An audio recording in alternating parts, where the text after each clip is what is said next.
Donc, suivez bien. Et ils ont donc fait comme ça. Elle a dit, ça fait 25 ans qu'elle est malade.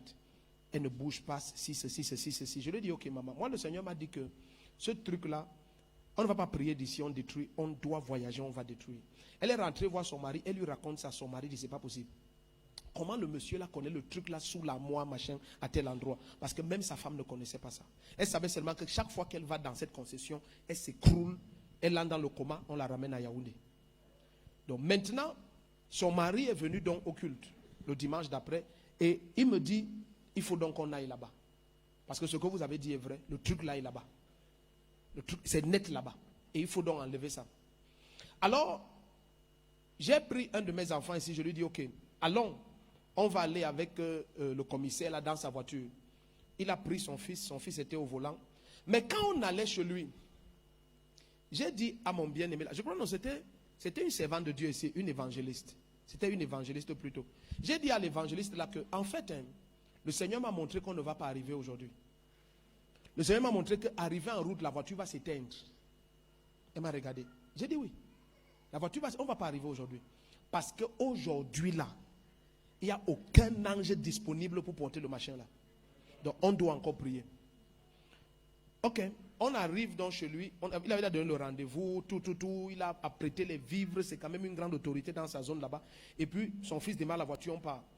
On sort de Yaoundé, on sort de la région du centre, on avance. Moi, dans mon cœur, je disais toujours que je ne sais pas à quel niveau la voiture va s'éteindre, mais ça va s'éteindre. Donc, j'étais calme derrière.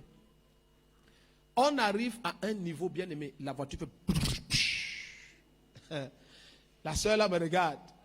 Je la regarde. Le monsieur sort. Il ouvre, il regarde. Fatigué de regarder. Tout est normal. Il stoppe, les mécaniciens, ils viennent. Je lui dis, bon papa, ce que nous on va faire, c'est que nous on va rentrer. Et je peux vous rassurer que quand on va rentrer, la voiture va partir. Il me regarde. J'ai dit, non, on va rentrer. On a donc stoppé notre voiture, nous sommes rentrés sur Yaoundé. Quelques jours après, il m'appelle, il me dit que mon prophète, quand vous avez pris le car, vous êtes rentré à Yaoundé, j'ai dit à mon fils, redémarre la voiture. On avait fait près d'une heure à tout essayer là. Les mécaniciens étaient fatigués. Il dit, dès qu'on a démarré, ça a démarré. Est-ce qu'on est ensemble ici? Maintenant, imagine quelqu'un qui pense que attaquer ce genre de choses, c'est parce que tu es membre du groupe des intercesseurs de l'église. C'est que le prochain comateux, c'est toi. Parce que beaucoup ne comprennent pas les choses spirituelles. Maintenant, quand le temps est venu, près d'un mois plus tard, il était très impatient. Je lui dis, papa, ta deuxième femme là, ce n'est pas une apprentie.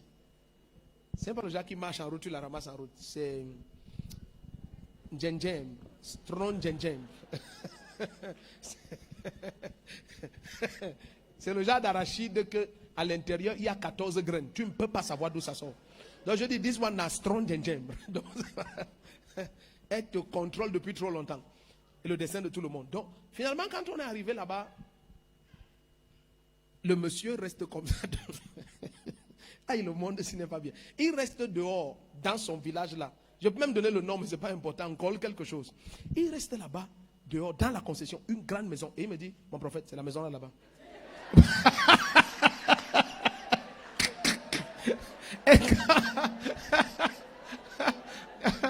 Et quand j'entre avec les bien-aimés, on prie. Et on soulève la moi. Le machin était là. Pam. 25 ans que c'était là. On porte ça, on amène dehors. Le village est venu plein. Apparemment, même il y a des généraux qui sont de son village. Tout ça. Ils étaient nombreux là-bas. Et on brûle ça. Le monsieur, pour entrer chez lui, même après. Non, c'était un problème. Je lui ai dit, non, c'est bon, la maison maintenant est sanctifiée. Entrez chez vous. Donc, la partie qui est importante que je voulais que tu écoutes, c'est l'aspect selon lequel ce qui affronte l'intercesseur, c'est ce qui affronte la personne pour qui il intercède. Donc c'est pour ça que n'intercède que pour ce qui est un fardeau pour toi. Si ce n'est pas un fardeau pour toi, ne te force pas. Ce n'est pas parce que tu as vu ton voisin, ses enfants meurent, tu dis que tu vas t'agenouiller. Tu ne connais pas qui tue qui là-bas. Donc comme ce n'est pas déjà clair pour toi qui tue qui. Continue à intercéder pour ce qui est un fardeau pour toi. Est-ce qu'on est ensemble ici? Comme ce n'est pas très clair dans ton esprit qui est en train de tuer qui dans tout ça là.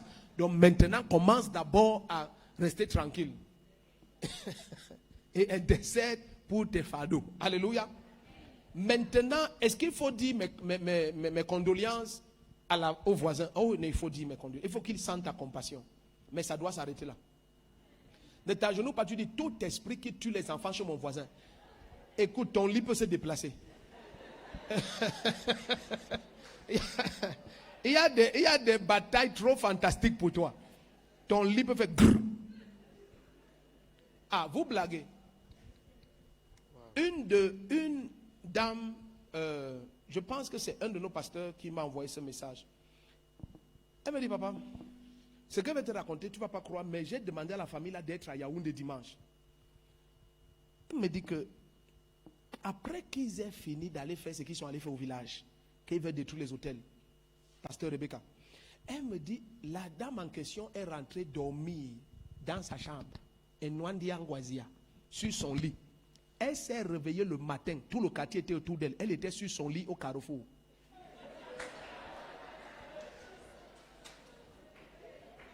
Ne ris pas. Moi, j'ai déjà vu des cas pires que ça. Pire que ça. Sur le... Tu tournes même. Tu es au carrefour.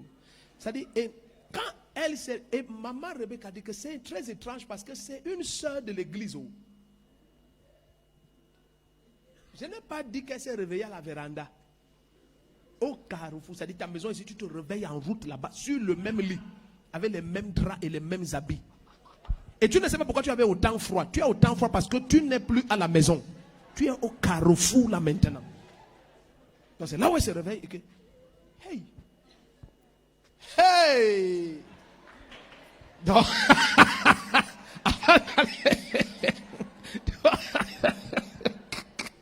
donc, quand tu as appris qu'il y a un serpent qui avale les enfants là-bas dans la famille là, ce n'était pas une histoire d'un roman. Donc, ce n'est pas une question de je sens l'appel à l'intercession. Pardon, s'il te plaît.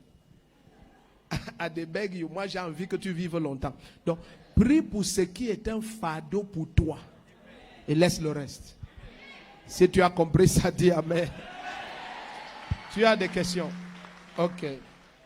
Marie-Madeleine en France. Oui. Bonsoir papa et maman. Bonsoir bien-aimé. Bonsoir peuple de Dieu. Amen. Pour quelqu'un qui passe le temps à détester son prochain et diviser les uns et les autres et les juger, et quand le soir arrive, la même personne commence à intercéder et en élevant sa voix à Dieu, est-ce que Dieu peut agréer son intercession?